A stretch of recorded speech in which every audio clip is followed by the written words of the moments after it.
আসমানি সুর ছড়িয়ে যাক বিশ্বময় এনাম মিডিয়া। আসসালামু আলাইকুম ওরহমতুল্লাহি ওবারাকাতুহু। সম্মানিত দিনী ভাই ও বোনেরা, আজকে শুরু করতে যাচ্ছি 30 ঘন্টায় কোরআন কারীম শিক্ষার 7তম পর্ব। এই পর্বে আপনাকে স্বাগতম। এই পর্বে যদি আপনি নতুন হয়ে থাকেন তাহলে আপনার জন্য পরামর্শ হচ্ছে আপনি শুরু থেকে ধারাবাহিকভাবে পর্বগুলো দেখে আসা, তাহলে আপনার জন্য ফায়দা বেশি হবে। আমি আশাবাদী এই পর্বগুলো যদি আপনি ধারাবাহিকভাবে দেখতে থাকেন তাহলে ইনশাআল্লাহ তাআলা হাফেজে কোরআনরা যেভাবে কালাম পাক সহিভাবে তেলাওয়াত করতে পারে, তারা তেলাওয়াত করে ওইভাবে, ঠিক ওইরকমভাবে আপনিও ইনশাআল্লাহ তাআলা তেলাওয়াত করতে পারবেন। তো আজকে আমরা সরাসরি কথা না বাড়িয়ে চলে যাচ্ছি মূল পর্বে, মূল পড়ায়। গত ক্লাসে আমরা কোরআন কারীমের শব্দ দিয়ে আমরা পড়াগুলো পড়ছিলাম। তো এই পর্বের মধ্যেও কোরআন কারীমের এই প্রত্যেকটা পড়া কিন্তু, প্রত্যেকটা শব্দ এগুলো কিন্তু কোরআন কারীমের পড়াই। জি, তো শুরু করতে যাচ্ছি। আজকেও আপনাকে খাতায় নোট করতে হবে, কিছু বলবো ওইগুলো আপনাকে নোট করতে হবে। জি, লিখেন, আপনি আগে লিখেন যে কলকলার হরফ 5টি। লিখেন কলকলার হরফ 5টি। নাম্বার 1 কফ, নাম্বার 2 ত, বা, জিম, দাল। আমি আবার বলছি কফ, ত, বা, জিম, দাল। এই হরফগুলোর কাজ কি? কলকলার কাজ কি? কলকলা অর্থ কি? মূল টোটালি বিষয়টা আমি আজকে ইনশাল্লাহ আলোচনা করব। কলকলা অর্থ হচ্ছে গিয়ে পাল্টা আওয়াজ করে পড়া, রিপিট করে পড়া। আওয়াজটা বাড়ি খাবে, পাল্টা আওয়াজ দিবে। যেমন হ্যাবে, পড়াটা কিন্তু ছুটে গিয়েছে লাস্ট। সেম এটা দেখেন, এটা নুন কলকলার হরফ না, এজন্য লান। পার্থক্যটা আশা করছি বুঝতে পেরেছেন। যেমন হ্যাবে, এটা ছুটে গেছে লাস্টে, বা বাটা বাটা কলকলার হরফ। জি, হ্যাবে, লান, দুইটা পার্থক্য বুঝতে পেরেছেন। এটা কলকলা, এটা কলকলা না। এটা রিপিট হয় না, এটা রিপিট হয়েছে। যেমন হ্যাবে, আবার রিপিট করেছে। জি, তো আপনারা লিখেছেন কলকলার হরফ 5টি, কফ, ত, বা, জিম, দাল। এটা মুখস্থ করতে হবে এভাবে, যে আপনাকে বলার সাথে সাথে এভাবে বলতে হবে কফ, ত, বা, জিম, দাল, কফ, ত, বা, জিম, দাল, কফ, ত, বা, জিম, দাল। কলকলার হরফ 5টি, কফ, ত, বা, জিম, দাল, এভাবে পড়তে হবে আপনাকে। জি, এটা তারপর লিখেন যে কলকলার হরফ 5টি, কফ, ত, বা, জিম, দাল। তারপর লিখেন এই 5 হরফে জজম হইলে। জি, লেখা হয়েছে কফ, ত, বা, জিম, দাল, এই 5 হরফে জজম হইলে কলকলা করিয়া পড়িতে হয়। যেমন হ্যাবে, হ্যাজে, এই যে দেখেন বায়ের মধ্যে জজম হয়েছে, এই যে জজম, এটাকে জজম বলে, এটাকে জবর বলে, এটাকে জজম বলে। জি, এই যে জিম, কফ, ত, বা, জিম, এই জিমের মধ্যেও জজম হয়েছে, যার কারণে এটা কলকলা হবে। যেমন হ্যাজে, যে আমরা পড়ছি, পড়ায় চলে যাচ্ছি সরাসরি। আজকেও আপনাদের জন্য গত ক্লাসের অর্থাৎ 6তম পর্বের 6তম ক্লাসের পরীক্ষা হবে এই ক্লাস শেষে। পরীক্ষা দিয়ে অবশ্যই যাবেন। জি, শুরু করতে যাচ্ছি আজকের ক্লাস। أعوذ بالله من الشيطان الرجيم.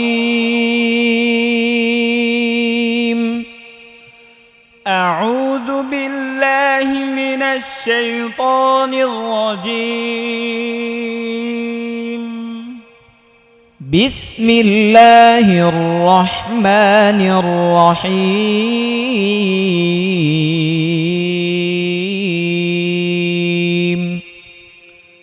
بسم الله الرحمن الرحيم.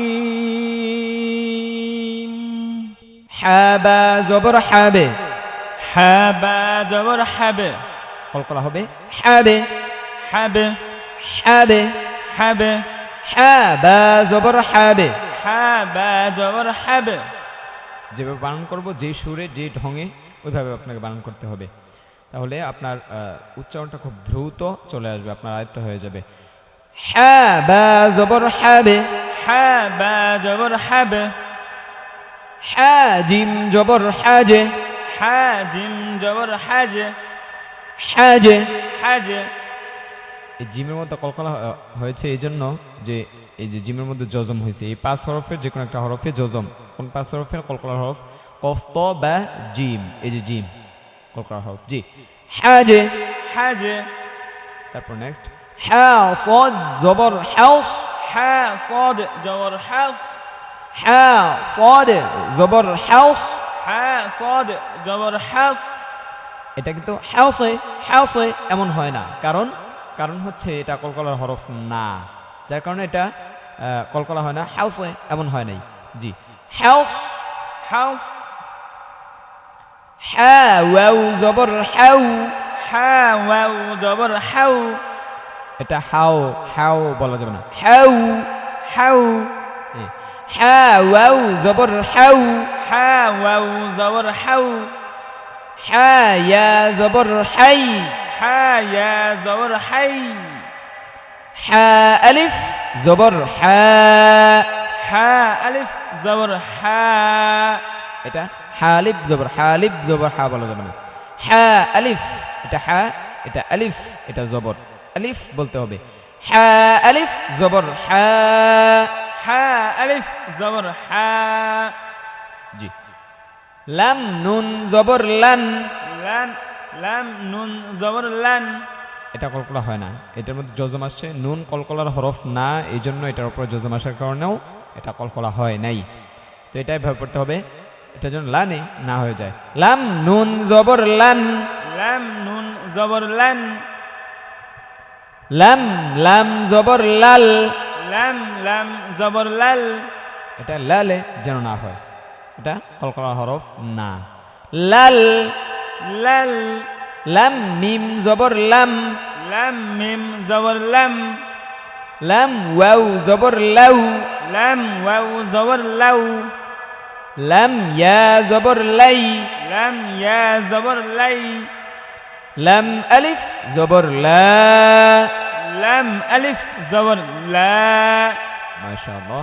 জি তারপর ফা র জবর ফার, فا را جبر فو এটা মোটা হবে, এটা লেখার দরকার নাই, জাস্ট আমি মুখে বলে দিচ্ছি, একটু জেহানে রাখবেন যে র সাকিন অবস্থায় যদি তার ডানের হরফে, এই যে ফা হচ্ছে ডান, আপনার ডান পাশে কিন্তু দেখেন ফা, র সাকিন অবস্থায়, শুধু র অবস্থায় না, র সাকিন অবস্থায় তার ডানের হরফটা যদি হরফে যদি জবর অথবা পেশ থাকে, আমি আবারও বলছি, র সাকিন অবস্থায় যদি তার ডানের হরফে জবর অথবা পেশ থাকে, তাহলে রটা পোর অর্থাৎ মোটা করে পড়তে হয়, যেমন ফার।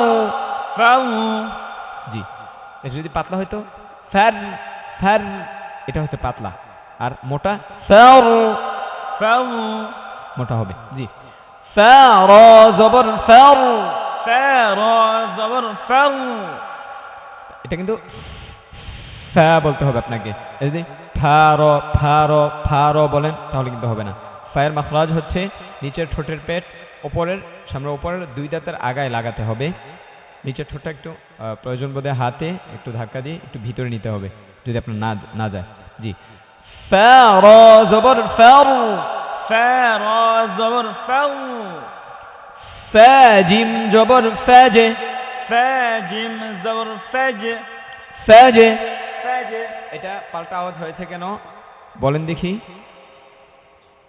জি আশা করছি পেরেছেন, কারণ হচ্ছে আমি আবার বলে দিচ্ছি যে জিম হচ্ছে কলকলার হরফ, জিম কলকলার হরফের মধ্যে এই জজম আসছে, কলকলার হরফে যদি জজম আসে তাহলে এটা কলকলা করে পড়তে হয়, অর্থাৎ পাল্টা আওয়াজ দিয়ে ধাক্কা দিয়ে পড়তে হয়। যেমন ফাজে, فج ফা কাফ জবর ফাক, فا كف جبر فك ফা কাফ জবর ফাক, فا كف جبر فك ফা ওয়াও জবর ফাউ, فا واو جبر فو এটা ওয়াও ওয়াও বলা যাবে না, ওয়াও ওয়াও ফাউ, فو ফা ওয়াও জবর ফাউ, فا واو جبر فو ফা ইয়া জবর ফাই, فا يا جبر في ফা আলিফ জবর ফা, فا ألف جبر فا আইন নুন জবর আন, عين نون جبر عن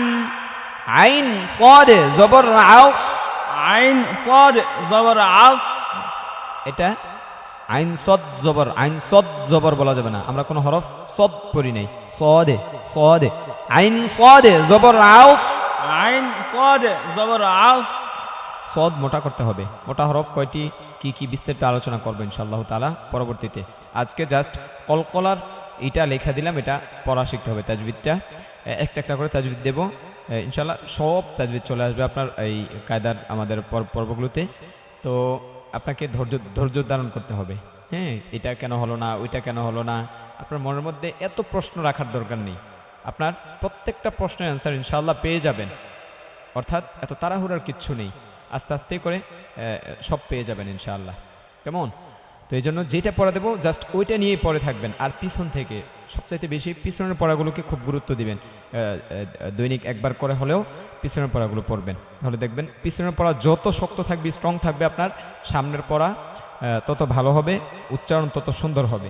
তো এই জন্য পিছনের পড়াগুলোকে অনেক গুরুত্ব দিতে হবে।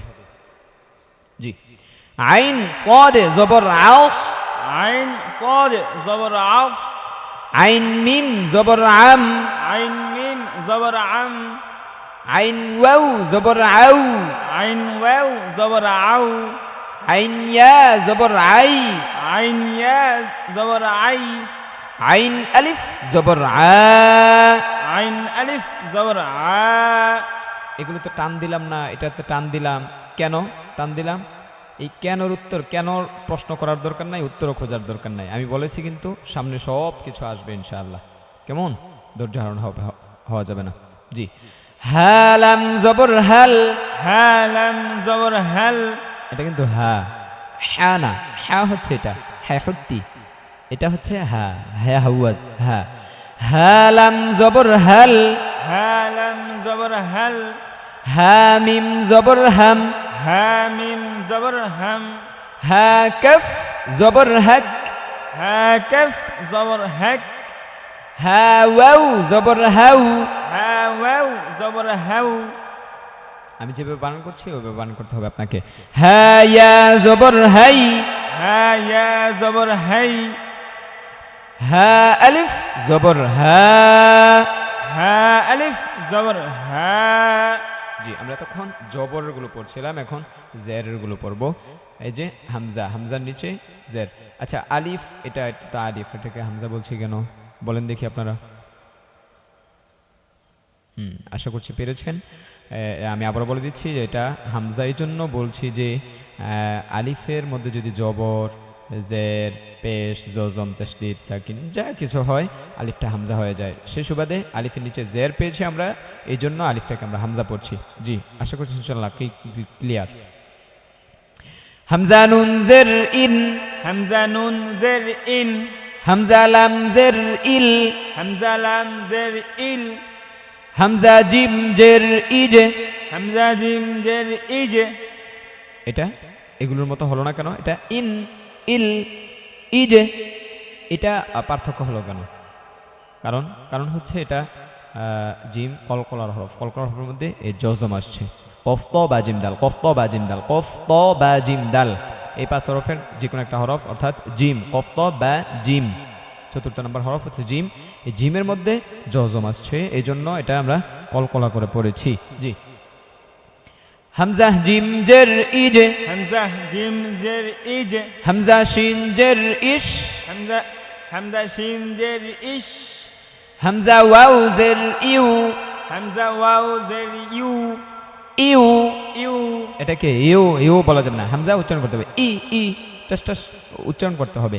হামজা ওয়াউ জের ইউ, হামজা ওয়াও জের ইউ, হামজা ইয়া জের ই, হামজা ইয়া জের ই, বা সিন জের বিস। সিন জের বিস। এই হরফটার সাথে, এই শব্দটার সাথে আমাদের পরিচিত আছে, বলতে পারবেন এটা কোথায় আছে? সবারই জানা আছে যে বিসমিল্লাহির রহমানির রহিম, দেখছেন এখানে পাওয়া গেছে। সব পাওয়া যাবে, আস্তে আস্তে সব শেখা হয়ে যাবে ইনশাআল্লাহ। বা সিন জের বিস, বা সিন জের বিস, বা র জের বির, বা র জের বির, বির, বির। এটা পাতলা হবে কারণ র সাকিন তার ডাইনের হরফে জের, আসলে এটা পাতলা হয়, বারিক করে পড়তে হয়। এই যে আমরা এখানে বলছিলাম যে র সাকিন ডাইনে যদি জবর হয় তাহলে জবর বা পেশ হয় তাহলে মোটা করতে হবে, যদি জের হয় তাহলে এটা পাতলা করতে হবে। যেমন এই যে জের হয়েছে বা র জের বীর, বারাজের বির, বা ফা জের বিফ, বা ফাজের বিফ, বা হামজা জের বি। বা হামজা জের বি, একদম সাউন্ডটা একদম স্টপ করে দিতে হবে, হামজা ধরতে হবে বি, বি, একদম কোনো সাউন্ড হবে না। পরে বা হামজা জের বি। বা হামজা জের বি। আপনি যদি না সেটা অনেকবার ট্রাই করবেন, অনেক বেশি বেশি শুনবেন, স্কিপ করে করে বেশি বেশি শুনবেন। বা ওয়াউ জের বিউ, বা ওয়াও জের বিউ, বা ইয়া জের বি, বা ইয়া জের বি, সিন লাম জের সিল, সিন লাম জের সিল, সিন জিম জের সিজে। সিন জিম জের সিজে। কারণ এটা কলকলা কলকলা করেছি, অফতবা জিম দাল এই পাশের উপরে একটা হরফে জজম আসছে, এর জন্য কলকলা।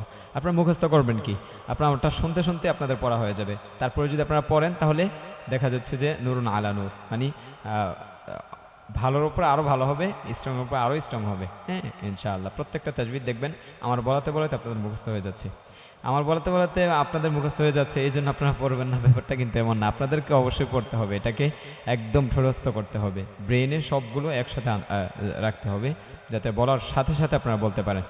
জি তারপর সিন তাজের সিত, সিন তাজের সিত, সিন নুন জের সিন, সিন নুন জের সিন, সিন ওয়াউ জের সিউ, সিন ওয়াও জের সিউ, সিন ইয়া জের সি, সিন ইয়া জের সি, মিম صاد জের মিউস, মিম صاد জের মিস, মিম থা জের মিথ। মিম থা জের মিস, এটা থা নরম করে পড়তে হবে, জিব্বার আগা দাঁতের আগা। মিম নুন জের মিন, মিম নুন জের মিন, মিম লাম জের মিল, মিম লাম জের মিল, মিম ওয়াউ জের মিউ, মিম ওয়াও জের মিউ, মিম ইয়া জের মি, মিম ইয়া জের মি, ফা রা জের ফির। ফা রা জের ফির।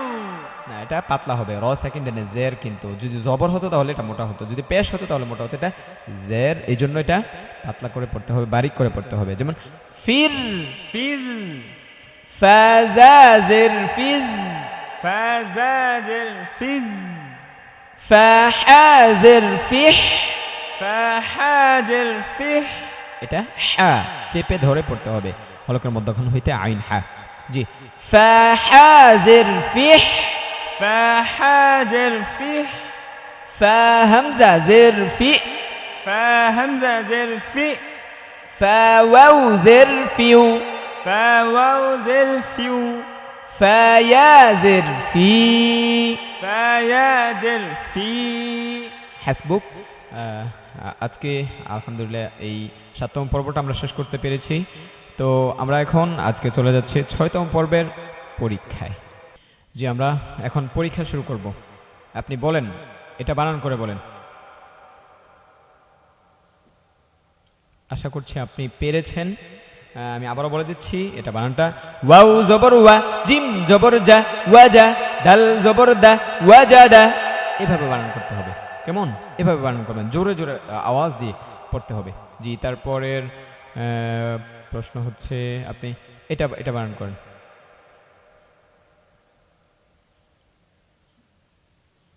আশা করছি আপনি পেরেছেন। আমি আবার বলে দিচ্ছি, মিম জবর মা, ত জবর ত, মা ত, র আলিফ দুই জবর রন, মা ত রন। আচ্ছা মিম ত এগুলোতে টান হলো না কেন বলেন দেখি, পারেন কিনা? আশা করছি পেরেছেন।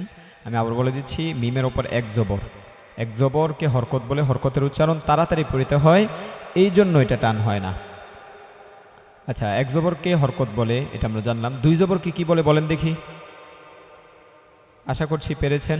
দুই জবরকে তানবিন বলে, দুই জবর দুই জের দুই পেশকে তানবিন বলে। আচ্ছা নেক্সট এটা বলেন।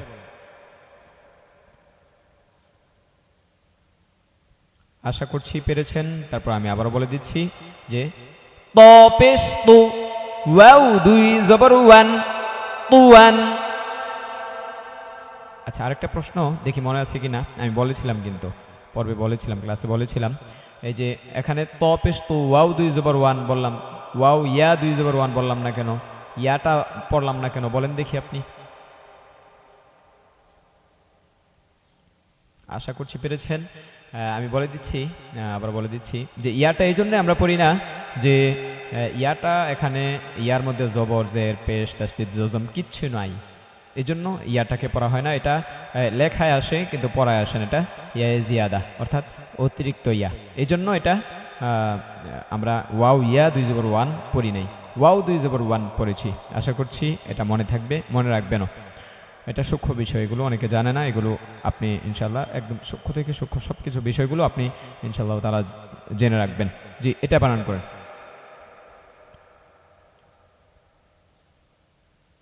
যে আশা করছি পেরেছেন। আমি আবার বলে দিচ্ছি, কাফ জবর কা, মিম জবর মা, কামা, থা জবর থা, কামাথা, লাম দুই জের লিন, কামাথালিন।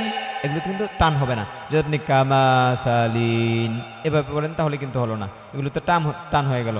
কামাসালিন এভাবে ছেড়ে ছেড়ে পড়া যাবে না, স্ট্রংলি পড়তে হবে, যেভাবে পড়ছে ওভাবে পড়তে হবে, তাহলে টান হওয়ার উল্টাপাল্টা কোনো টান হওয়ার কোনো সুযোগই থাকবে না। যেমন কাফ জবর কা, এখানে কোনো টানি হয় না। তারপর মিম জবর মা, চাইলেও আপনি টান দিতে পারবেন না এই সুরে যদি পড়েন। কামা, থা জবর থা, কামাথা, লাম দুই জের লিন, কামাথালিন। মাশাআল্লাহ, আলহামদুলিল্লাহ। আজকে আমরা ৭তম পর্ব শেষ করতে পেরেছি। ৮তম পর্বে আবার কথা হবে ইনশাআল্লাহ। তো আপনার যদি এই পর্বগুলো ভালো লেগে থাকে তাহলে আপনার প্রতিবেশী এবং আপনার বন্ধুবান্ধব যারা কোরআন কারীম শিখতে চায়, তাহলে আপনার যদি এটা মুনাসিব মনে হয়ে থাকে, ভালো মনে করে থাকেন, তাহলে এই পর্বগুলোর দাওয়াত, এই চ্যানেলের দাওয়াত আপনারা দিতে পারেন। এবং কোনো প্রবলেমে যদি পড়ে যান তাহলে স্ক্রিনে আমার নাম্বার থাকবে, নামের সাথে নাম্বার থাকবে, ওই নাম্বারে আপনারা হোয়াটসঅ্যাপ, ইমো বা যে কোনো কিছুতে অথবা সরাসরি কলে আপনারা যে কোনো বিষয়ে যোগাযোগ করতে পারবেন ইনশাআল্লাহ তাআলা। তো আজকের মতো এখানে শেষ করছি। আসসালামু আলাইকুম ওয়া রাহমাতুল্লাহি ওয়া বারাকাতুহু।